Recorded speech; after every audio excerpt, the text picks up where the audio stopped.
थे अनपढ़, दरिद्र, पैसे वाले भी, भीख मांगने वाले भी, भीख देने वाले भी। गजब की मूर्खता का वितंडावाद है हमारे देश में। हम गजब के लोग हैं, हमारी गजब की पहचान बनी है। आप कहते हैं हम भविष्य में दुनिया के ताकतवर देश बनेंगे।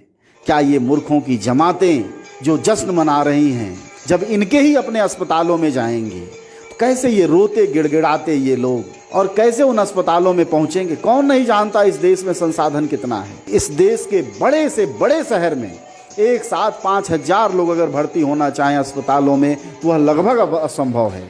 ना हमारे पास डॉक्टर हैं, ना दवाएं हैं, ना इंतजाम है। कौन नहीं जानता? हर आदमी का ये अनुभव है। सरकार भी इस बात को जानती है। तभी तो कहा था कि अपने घर बैठिए और उत्साह के लिए थोड़ा बहुत जो आप थाली ताली बजा सकते हैं बजाइए। लेकिन किया क्या हमने?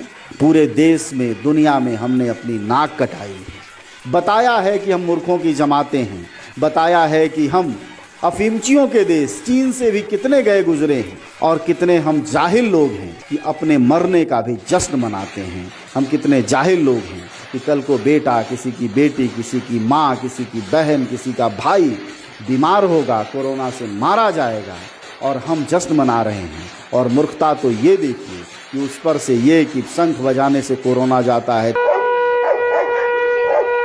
थाली बजाने से कोरोना जाता है, और बड़ी बात हमारा ये सुपरस्टार अमिताभ बच्चन तक ऐसी बातें कर। इसलिए भारत में साहब आप सच मानिए तो ये विमर्श बेमानी है कि पढ़ा लिखा आदमी होशियार होता है। भूल जाइए, पूरा देश ये एक आवाज़ में कह रहा है कि पढ़े लिखे हों या अनपढ़ हों, हमारे देश में एक तरफ से जाहिल लोग सर्वाधिक हैं। उनकी संख्या बहुतायत में है, वह कम नहीं है। वह पढ़ लिख भी जाएं या अनपढ़ भी रहें, उनके जाहिलपने में कोई कमी नहीं है।